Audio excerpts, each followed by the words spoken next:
Hello and welcome to my latest weekly video news from Madison's. Well, Bank of England Monetary Policy Committee will be meeting later this week, and it is highly expected that we will see a rate cut.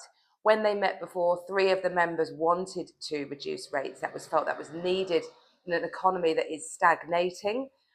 So a much needed base rate cut needed to stimulate the market spending and the economy wider. So it's currently at 4.75.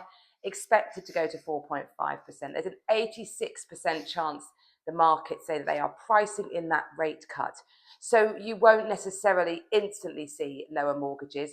The lenders lend on such fine margins, they're pricing in what they think will happen anyway. So for new mortgages being offered to the market, that rate cut will already be priced in.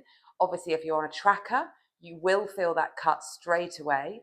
If you're on a fixed rate, it's going to make no difference to you at all. Unless you're coming up for renewal. So yeah, highly expected that will be needed, and it will be the first of multiple cuts, I think, this year. I think we will get down to closer to 4% by the end of the year. Let's wait and see if I'm right on the rate cut coming later this week, and that will just continue to stimulate the market. Zoopla's house price index came out last week. They are saying that 2025 is in a stronger start to the market than in 2023 and 2024. Buyer demand is up 13% and year-on-year prices up about 2%. Now, a lot of people say to me, Deborah, I watch your vlogs. You're talking about this great market. I'm thinking of going back to market. Should I put my price of my house up? Let's put this into context for you. If you have a house that's worth about 500,000, a 2% rise is about 10 grand. So it's highly unlikely that you would push in that price to your online listing. So if I thought your house should go to market at a guide price of 500,000 before, I would still say it should go to market at a guide price of 500,000 now. But what you should see is tighter negotiation to asking price. So before, we were perhaps seeing negotiations ending about 3 to 4% below asking. Now they're sitting closer to 2. So that is where that price is coming through. It's not in your initial asking price to market. It's in the eventual price you achieve. So just be warned, everybody. Yes, the market is better. Yes, there is more buyer demand, but it is still a very, very strong buyer's market. And you will get your best result by pricing realistically and going to market with a good, fair price that sees good competitive interest in the early days and your property attracting that all-important buyer.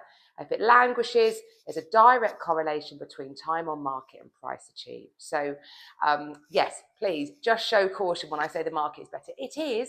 It's definitely better, but that's not necessarily reflecting straight through into price you go to market at. That's my message from that. If we look at the world of rentals, well, the House of Lords is hearing the second reading of the Renters' Rights Bill this week, and it is hoped that they will really push back on some of the measures that are proposed. There's concerns around short tenancies, getting rental payments up front, the student-let market, and it's worried that it's becoming too restrictive for landlords and they will retract from the market. And ultimately, it will just push rents up, because then if landlords retract, there's less supply, which means that not so much to meet demand and prices rise. Classic supply-demand curve. So it's hoped that the House of Lords will push back. Certainly students, for example, a lot of those want to pay their rent up front. The Renters' Rights Bill doesn't like that.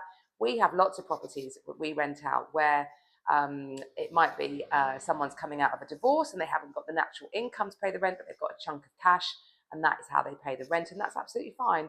Renters' Rights Bill doesn't like any of that. So it'll be interesting to see what the House of Lords does.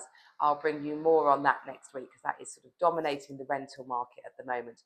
But interestingly, some research shown out shows that the number of new landlords going into the market has not been affected at all since the stamp duty rise in the autumn budget. So it was previously at 3% extra stamp duty for buying a second property. It's now gone up to 5%.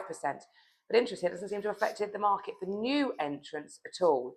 We are seeing, though, a lot of our landlords looking to sell. The biggest thing they're concerned about is the abolition of the Section 21 notice, which allows what's called a no-fault eviction. And many landlords are thinking, now is the time to get out. So there's definitely a retraction from the market. But interestingly, those portfolio investors still pressing on with entering the market despite that extra stamp duty. Well, a lovely property that I have launched to market. It's in Bidborough, where my father-in-law lives. Lovely village. It's got the fabulous Kentish hare, which has got beautiful food. It's a fabulous pub. I really like it there, actually. Anyway, this property, heart of the village, just down from the primary school. It's on the high street. It's deceptively spacious, detached house. It's got some off-road parking as well. Lovely little courtyard garden and beautiful balcony decked area to the front that has the most beautiful west views. The sunsets are stunning. 3 bedrooms, really good reception space, and exquisitely presented. It's on at a guide of 650,000. If that is of interest, do give us a call. I hope you have a lovely week, and I look forward to seeing you next week. Bye bye.